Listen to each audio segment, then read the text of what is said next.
talking Iowa Hawkeyes today on Sharpen the Point. 2024, now that they're not in the Big Ten West, they went 8-5. You know, it had been a regular run of 10-win seasons for Kirk Ferentz, who is highly entrenched in this job with 27 seasons, heading into that.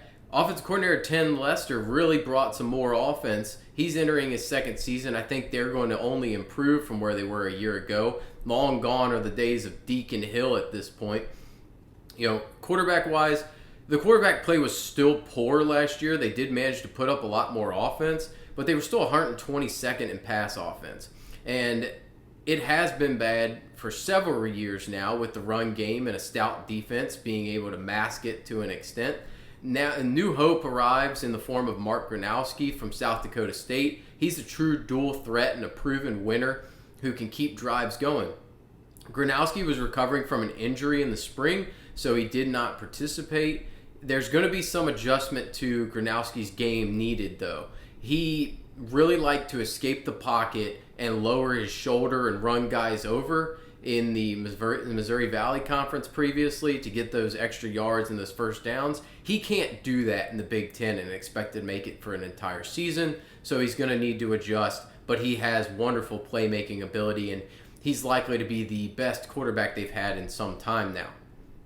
Running back-wise, Caleb Johnson, he's going to be a massive loss. It was likely the best running back season in the Ferentz era with his 1,500-yard, 21-touchdown season. But Kamari Moulton, he has elite vision and patience. I would liken it to Le'Veon Bell at Michigan State. He's the likely starter. He will be the starter. And they're going to ride the hot hand a little bit, though, between Moulton and Jason Patterson. Moulton has been able to add size in the offseason while being able to keep his speed, which is going to be big for him to be able to hold up throughout the course of the season. Patterson, to me, is a really nice third down blocker and pass catcher. He runs violently, but similar to Donovan Edwards from Michigan, he's got some blind mole rat in him, where he just can't find the hole. Name to watch in this backfield is going to be Nathan McNeil. He has a stout lower half, really strong legs, Nick Chubb-like legs, and he showed well in the spring as an early enrollee. He could carve out a role in this offense. Pass catcher-wise, the wide receiver room looks much improved from those lower-tier MAC units that they trotted out there previously. They haven't had a wide receiver with more than 420 yards in a season since 2019, which is just absolutely pitiful for a team that has such lofty expectations year in and year out. Reese Vanderzee, he's going to be a true X wide receiver. He's 6'4", 205. He made some impressive athletic grabs in the spring. He played pretty decently a year ago given the state of the quarterback position. And then Jacob Gill, he comes back. He's going to start as well. Outside of those guys that we kind of know about, Dayton Howard, he has a high ceiling. He's 6'4" with speed. He just needs to put it all together, get a little bit less gazelle to his game. Wide receiver Sam Phillips, he had 0 drops last year on 79 targets. He comes in from Chattanooga. He's a deep threat with real speed and nice hands. So he could be a true playmaker on the outside. They seem to put an emphasis on verticality in the spring game, and they haven't had an all-conference wideout since 2011.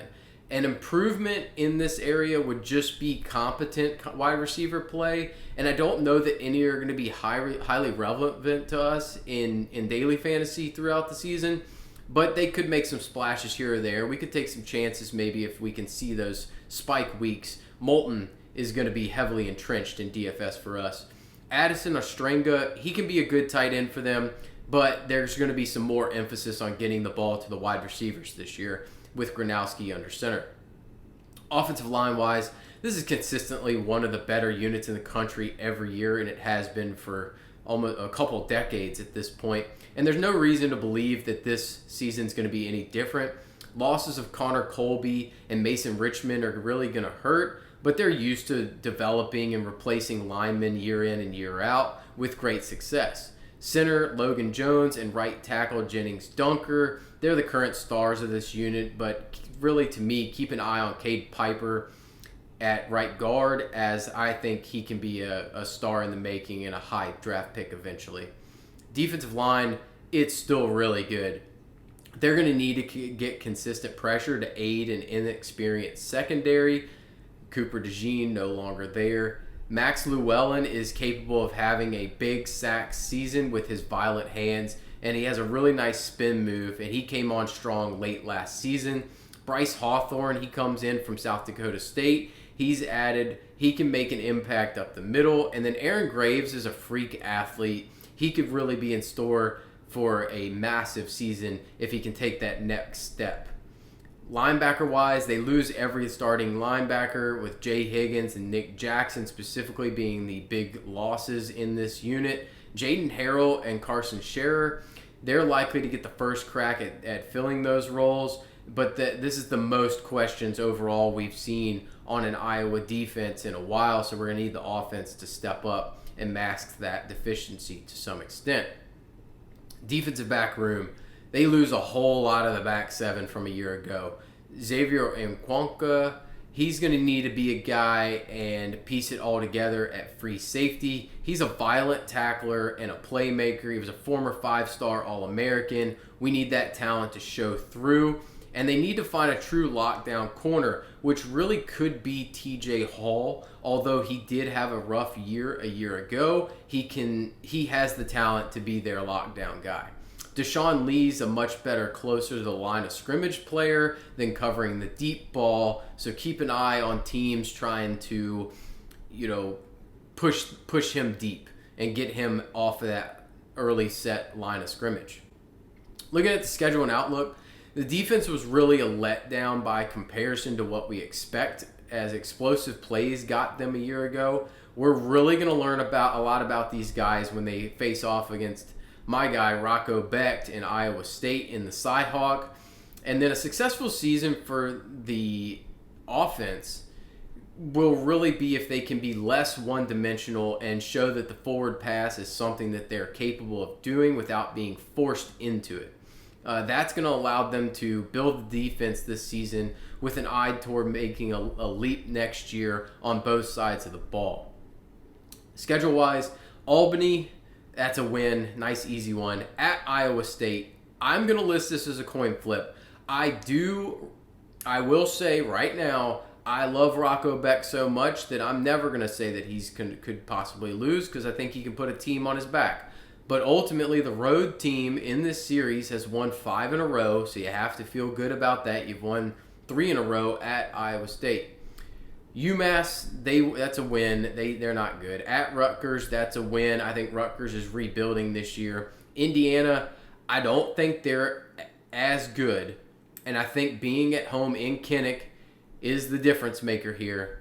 It's a win, but this is a tough game. Expect Indiana to be there for the long run. At Wisconsin, they're down this year. That's a win. Penn State, that's the cream of the crop. That's a loss. Minnesota, win. I think Minnesota's going to be good, but this is a win for you guys. You're just slightly better. Oregon, that's a loss. They're having to get Penn State and Oregon in 2 out of 3. At least they're at home, so that's your one saving grace. At USC, that's a win, but I think that's a scrappy game. I think USC is improved. I think they're getting better. Don't take that game lightly. Michigan State, win. And then at Nebraska, I'm leaning win. I know that's a tough environment. They should also be improved. That's going to come down to, my feelings are going to change depending on how Raiola looks and how Gronowski looks throughout the season. We're just going to hope Gronowski, I'm assuming Gronowski stays healthy throughout the year in any of this stuff. So ultimately, missing Ohio State, Michigan, Illinois, and what I believe to be one of the sneakiest teams in the Big Ten, Washington, is extremely helpful for their schedule. The offense should continue to improve, while the defense will need the back seven to really come together in order to match what I believe the defensive line, which is the strength of the unit, can do. I feel confident at least 6 wins, so a bowl isn't in jeopardy, and they're really in it with a good chance to win another 4. something in the 8 to 10 win range would be a quality result for this iteration of the Hawkeyes.